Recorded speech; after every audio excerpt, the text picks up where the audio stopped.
Hello friends, welcome to SSC coaching centre. दोस्तों, आज की वीडियो में हम लेकर के आए हैं रीजनिंग के क्वेश्चन और सभी प्रश्न परीक्षा में पूछे गए हैं। अगर मैं इस प्रश्न की बात करूं तो ये प्रश्न काफी इजी है, आसान है, लेकिन बीएसएफ 2009 में ये क्वेश्चन पूछा गया था। लेकिन आसान है, मैं कहूंगा आसान है, और आसान तो है ही, लेकिन जिस पर्पज से ये क्वेश्चन दिया गया ना, इससे आपको एक संकेत मिलता है कि आपको ये चीजें याद होनी चाहिए।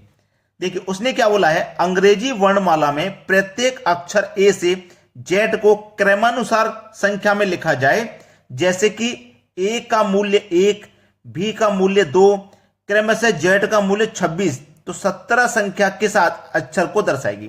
अब देखो, ए से लेके जेड तक तो होते ही हमें पता है। अब इसमें ए पे आएगा आपका 1, बी पे आ जाएगा 2, सी पे आ जाएगा 3, ऐसे ही आपके जेड पे आ जाएगा 26। ये बात आपको अच्छे से मालूम है। अब आपसे पूछा है कि 17 नंबर पे क्या आएगा। भाई, 17 संख्या किस अक्षर को दर्शाएगी।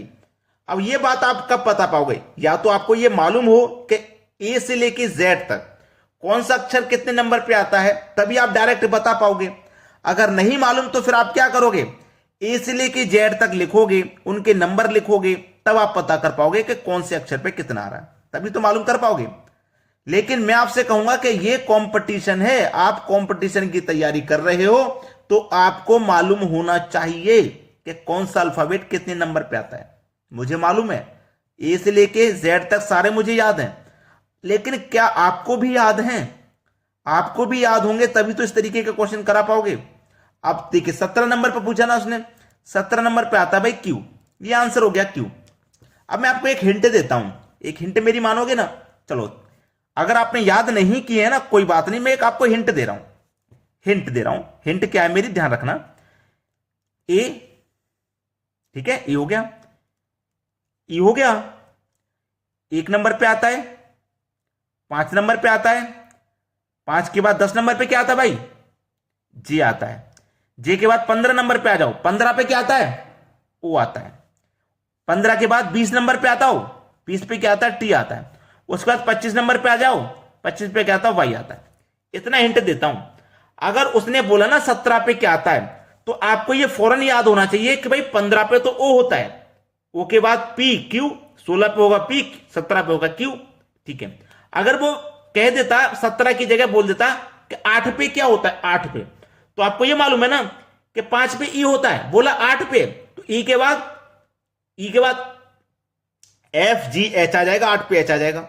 वो बोल देता कि भाई 22 पे क्या होगा, तो हमें पता है कि टी होता है 20 पे, 21 22, टी के बाद यू वी, 22 पे भी हो जाएगा।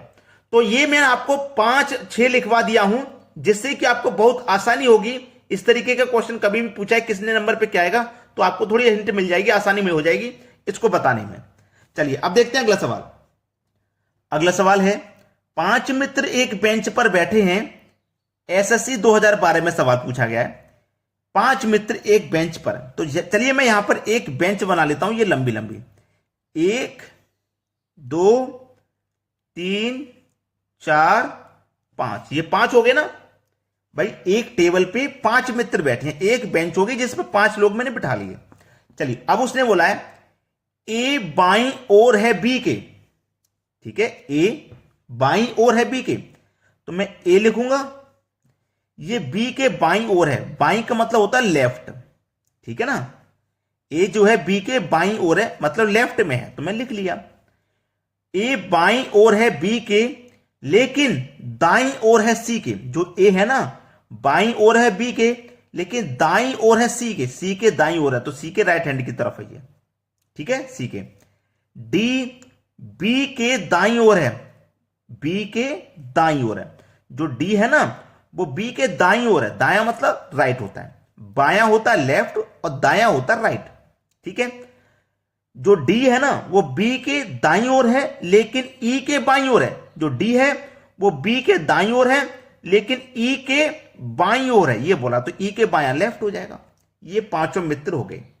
अब इसी फॉर्म में मैं लिख लेता हूं, सी ए बी डी ई, ठीक है, इसी फॉर्म में मैंने लिख लिया।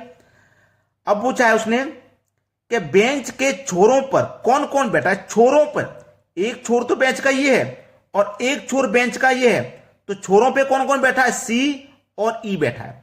सी और ई, यानी कि डी ऑप्शन बिल्कुल सही हो गया। और इस तरीके का कभी भी कोई क्वेश्चन आ जाए तो अब आपसे गलती नहीं होगी। चलिए अब देखते हैं अगला सवाल। अगला प्रश्न है, दीपक अपने घर से उत्तर की ओर 25 किलोमीटर चला, फिर पश्चिम की ओर मुड़कर 15 किलोमीटर गया, फिर दक्षिण की ओर मुड़कर 10 किलोमीटर चला, अंत में पूर्व की ओर मुड़कर 15 किलोमीटर चला। वह अपने घर से किस दिशा में है? एसएससी 2013 का सवाल। तो देखो आपको यहां पे दिशाएं बनानी होंगी, चारों दिशाएं आपको पता होनी चाहिए। ये मैंने यहां पे चारों दिशाएं बना ली, ठीक है, ये चारों दिशाएं मैंने बना ली। अब देखो यहां पे हम लिख लेते हैं पूरब, यहां पश्चिम, जो चारों दिशाएं वो लिख लेते हैं, पश्चिम, उत्तर और दक्षिण। देखिए कुछ लोग पूरब को यहां लिखते हैं, कुछ लोग यहां लिखते हैं, कहीं भी लिख लो, आपको तरीका मैं बता रहा हूं, गलत नहीं होगा। अगर आपने पूरब यहां लिखा है तो उसके एंटी क्लॉकवाइज हमेशा उत्तर होगा। अगर आपने पूरब को यहां लिखा है तो उसके एंटी क्लॉकवाइज उत्तर यहां होगा। अगर आपने पूरब को यहां लिखा है तो उसके एंटी क्लॉकवाइज उत्तर यहां होगा, ठीक है। जहां पूरब है, पूरब का अपोजिट पश्चिम, यहां उत्तर है तो उत्तर का अपोजिट दक्षिण। समझ में आ गया ना? कहीं भी लिख लो। अब उसने बोला क्या है, दीपक अपने घर से उत्तर की ओर 25 किलोमीटर चला। दीपक का घर ये, हमेशा इस पॉइंट से चलाओगे आप, इस वाले पॉइंट से। तो यहां से चला 25 किलोमीटर चल के वो यहां आ गया, 25 किलोमीटर चल के वो यहां आ गया। फिर बोला है पश्चिम की ओर मुड़कर 15 किलोमीटर गया। पश्चिम कौन सी दिशा है? नीचे वाली। तो पश्चिम की ओर मुड़कर वो 15 किलोमीटर चला, यहां गया चल के, ठीक है। फिर दक्षिण की ओर मुड़कर 10 किलोमीटर चला। दक्षिण कौन सी दिशा है? ये वाली। तो दक्षिण की तरफ मुड़ गया ऐसे और 10 किलोमीटर चला, ठीक है। अंत में पूरब की ओर मुड़कर 15 किलोमीटर चला। पूरब कौन सा? ऊपर की तरफ। अब यहां से ऊपर की तरफ मुड़ेगा और 15 किलोमीटर चलेगा, मतलब यहां आ जाएगा चल के। तो देखो ये 15 किलोमीटर चल गया। अब ये भी 15 थी, ये भी 15 थी, तो बिल्कुल यहां पे अब वो, और घर उसका कौन सा? यहां से चलना शुरू किया था अपने घर से। अब वो कहां पर है? यहां पे। उसने बोला है अपने घर से वह किस दिशा में है? तो ये उसका घर है और वो है कहां पे? यहां पे। तो घर से ये कौन सी दिशा है भाई? ये कौन सी दिशा है? उत्तर दिशा है। घर से ये कौन सी दिशा है? उत्तर दिशा। तो वो यहां पर है, तो घर से उत्तर दिशा में ही तो है, तो उत्तर हो जाएगा सही जवाब। क्लियर हुआ ना? चलिए अब देखते हैं अगला प्रश्न। अगला प्रश्न है, ए की मां बी की बहन है और सी की बेटी है। देखो ए की मां, ए की मां, ए की जो मां है वो सी की बेटी है। सी की कौन है? बेटी। सी की बेटी है। और डी सी की बेटी है, डी बेटी है बी की, ये बोला उसने। ए की मां बी की बहन है। जो ए की मां है ना वो बी की बहन है, ये भी बोला है, बी की बहन है, ठीक है। जो ए की मां है ना वो बी की बहन है और सी की बेटी है। चलिए डी बेटी है बी की, यानी कि डी बेटी है बी की। जो डी है ना ये बी की बेटी है। डी बेटी है बी की और बहन है ई की। ये जो डी है ना बी की बेटी है और ई की बहन है। ई की कौन है? ये बहन, ठीक है। इतना क्लियर है।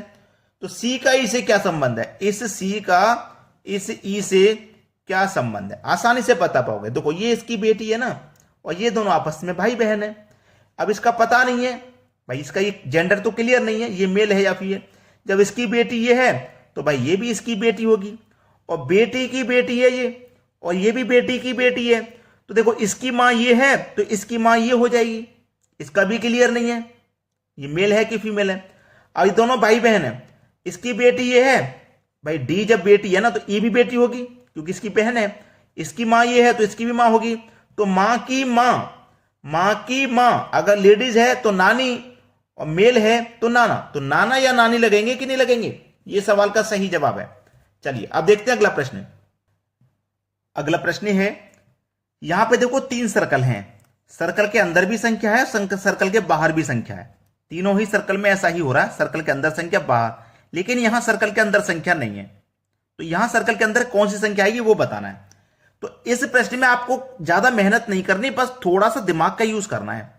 देखिए आपने जब ये लिखा ना, यहां पे ये क्या है? यहां पे मेरे पास 6, 5, 4, 3 है, जबकि सर्कल के बाहर वाली संख्या 1, 2, 3, 4, 5, 6, 7, 8। ऐसे ही 1, 2, 3, 4, 5, 6, 7, 8, ठीक है। 1, 2, 3, 4, 5, 6, 7, 8, 1 से लेकर 8 तक यहां भी है, 1 से लेकर 8 तक यहां भी है, और 1 से लेके 8 तक यहां पे भी है। ठीक है, अब मेरे पास अंदर जो संख्या थी ना 6 5 4 3 है, और यहां पे अंदर क्या है 3 4 5 6। तो कुछ समझ में आया? जो यहां पे फर्स्ट वाली है ना वो देखो लास्ट में लिख दी है, जो यहां सेकंड है वो इधर से सेकंड लास्ट, ये इधर थर्ड है तो इधर थर्ड लास्ट, इधर जो लास्ट फर्स्ट है सिर्फ फर्स्ट। इस तरीके से अगर मैं आगे भी इसी संख्याओं को बढ़ाऊं, देखो ये जो फर्स्ट है ना इधर लास्ट में है, इधर जो फर्स्ट है वो इधर लास्ट में हो जाएगी 3। ठीक है ना, इधर जो फर्स्ट है वो इधर लास्ट है, तो इधर जो फर्स्ट है वो इधर लास्ट हो जाएगी। इधर जो सेकंड नंबर पे इधर से सेकंड लास्ट सेकंड नंबर पे आ जाएगी। ये थर्ड नंबर है, ये पीछे से थर्ड नंबर पे आ जाएगी। और देखो ये जो लास्ट में ना इधर फर्स्ट में आ जाएगी। 6 5 4 3, तो 6 5 4 3 यानी कि सी ऑप्शन ही सही जवाब है। अगर लाइक नहीं किया ना वीडियो को तो लाइक कर दीजिए भाई, इतना काम कर दीजिए कि वीडियो को आप लाइक जरूर कर दें। ठीक है दोस्तों, धन्यवाद।